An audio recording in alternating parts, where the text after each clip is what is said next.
Ternyata harta itu bukan sekedar kenikmatan yang menjadikan kita nyaman dalam menjalani kehidupan dunia. Bukan semua fasilitas dunia, bukan.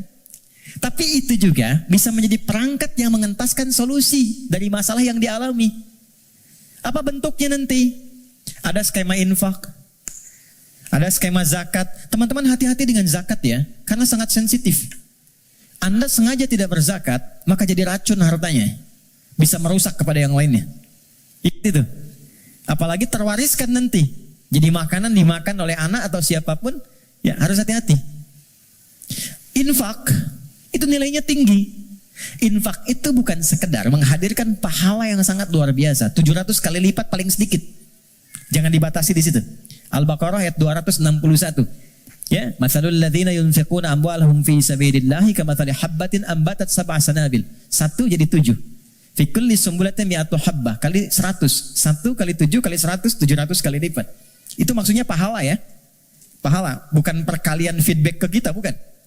Jangan bayangkan begini, kalau saya infak 1.000, balik 700.000. Bukan begitu cara memahaminya. Itu nggak tepat. Yang dimaksud, Anda mendapatkan 700 kali lipat pahala di akhirat nanti. Jarak satu keduanya 500 tahun. 2 ke 3 500 tahun. Itu di akhirat. Di dunianya dapat apa? Nah, di dunia itu pancaran keberkahan. Di antara pancaran keberkahannya ada 2. 1, memberikan tambahan barakah kepada Anda yang nilainya lebih daripada apa yang Anda berikan. Minimal 10 kali lipat. Misal, dijaga dari sakit yang kalau berobat nilainya sekian. Dijaga dari musibah yang kalau dialami keluarnya mesti sekian. Itu. Yang kedua, ini yang paling menarik. Infak dengan harta itu kalau diniatkan sesuai dengan keinginan yang kita mohonkan pada Allah, itu bisa mengentaskan persoalan yang sedang dialami. Itulah wasilah tawassul dengan harta. Rumusnya Quran surah ke-5 ayat 35. Saya pakai Quran, jadi nggak bisa dibantah. Ya ayyuhalladzina amanu taqullah. Hai orang-orang beriman, tingkatkan takwamu kepada Allah, wabtaghu ilaihil wasilah, dan cari wasilah dalam rangka menunaikan takwa itu. Apa wasilah diantaranya? Bisa menggunakan harta. Harta. Yuk, saya kisahkan dengan singkat, cepat sekali. Kalau mau infak, coba yang pertama, ini nasihat saya dari Quran. Orang pertama yang kita tuju kalau ingin berikan infak, orang tua. Siapa? Orang tua. Berikan yang terbaik yang mampu kita persembahkan. Itu ada di Quran surah kedua ayat 215. Yas'alunaka madza yunfiqun. Mereka banyak berkonsultasi bertanya pada Muhammad apa yang harus diberikan kalau pengen infak. Dijawab oleh Quran dengan 2 jawaban. Qul ma anfaqtum min khair. Katakan kalau ingin infak, kaidah pertama yang terbaik. Bisa. Anda beli mangga, beli mangga. Ibu masih ada. Berikan yang paling besar, yang paling bagus, yang terbaik itu buat ibu. Kalau mau dibagi. Contoh aja. Kemudian lil walidain. Urutannya kalau ingin diberikan, 1 yang pertama orang tua. Belakangnya nanti ada 4 lagi. 5 golongan utama. Wal aqrabin, kerabat terdekat. Wal yatama, orang-orang yatim. Wal masakin, orang-orang miskin. Wabnis sabil, orang yang kesulitan di perjalanan. Tapi yang pertama orang tua. Jadi teman-teman, kalau orang tua masih hidup, apa yang bisa dipersembahkan walau tidak diminta. Sedang ada masalah misalnya kan, mohon kebaikan pada Allah, bikin makanan datang pada orang tua, minta doanya. Ini sederhana tapi dalam, minta doanya. Ada kitab namanya Al-Adabul Mufrad karya Al-Imam Al-Bukhari. Dikisahkan seorang berkonsultasi pada Ibnu Abbas radhiyallahu taala anhuma, pengen taubat, dosanya banyak. Apa jawab Ibnu Abbas? Ibu masih ada enggak? Ada katanya. Udah, pulang aja, berbakti pada ibumu. Sayangi ibumu, buat beliau merasa senang terus. Nanya lagi orang ini, kenapa mesti ibu? Kata Ibnu Abbas, saya tidak pernah mendapati di Quran dan keterangan Nabi yang terbaik dari bakti kepada ibu untuk mengentaskan semua masalahmu. Dan ibu nggak ada batasnya. Cari. Termasuk saya sekarang gitu. Saya kalau mau belajar tuh saya niatkan. Ya Allah, untuk memuliakan ibu, masih hidup. Dan mohon pahala diakhirkan pada ayah untuk menerangi di alam kuburnya. Dan selalu bertambah kebaikan-kebaikan itu. Tambah. Satu. Jadi infak. Ya. Coba usahakan ya. Dan gak usah terlalu pengen dilihat dunia. Keluar jam 3, setengah 4. Lihat yang nyapu. Yang lagi dorong makanan tuh. Yang dari semalaman bekerja. Pernah gak teman-teman kalau keluar gitu? Kadang-kadang ada yang dorong sampingnya masih murojaah. Ada yang masih sholat. Saya sering nangis tuh lihat, ya Allah. Ini orang udah banyak praktek, kita banyak ceramah. Ya, lu datang. Kita cuma sampaikan nitip ya, itu baru lihat aja sudah nangis. Ya Allah, terima kasih Pak. Ya Allah, mudah-mudahan Bapak rezekinya lancar ya Pak. Sehat ya Pak. Mudah-mudahan semua keluarganya baik-baik ya Pak. Itu ya Allah. Memberi sedikit tapi dapatnya banyak gitu. Itu berharga banget. Yang terakhir Quran. Walladzina yu'minuna bima unzila ilaika wa ma unzila min qablika. Nah, dekati dengan Quran. Ya, saya lihat banyak anak-anak tuh ya. Dekatkan dengan Quran. Walaupun anak-anak yang belajar Qurannya, antum akan dapat berkahnya. Akan dapat kenyamanannya, ketenangannya. Coba tuh, yang di RKM tuh, ya, yang meluangkan waktu dan sebagainya. Memang awalnya lelah, capek, tapi ketika nggak ada libur, ada yang hilang tuh. Nanti ada kenyamanan, ketenangan, kebahagiaan, apalagi pas wisuda dan sebagainya. Tapi yang paling ingin saya sampaikan, ini sudah nyata. Kalau Quran sudah ada di lingkungan kehidupan, maka rumahnya jadi cahaya, ketenangan akan datang.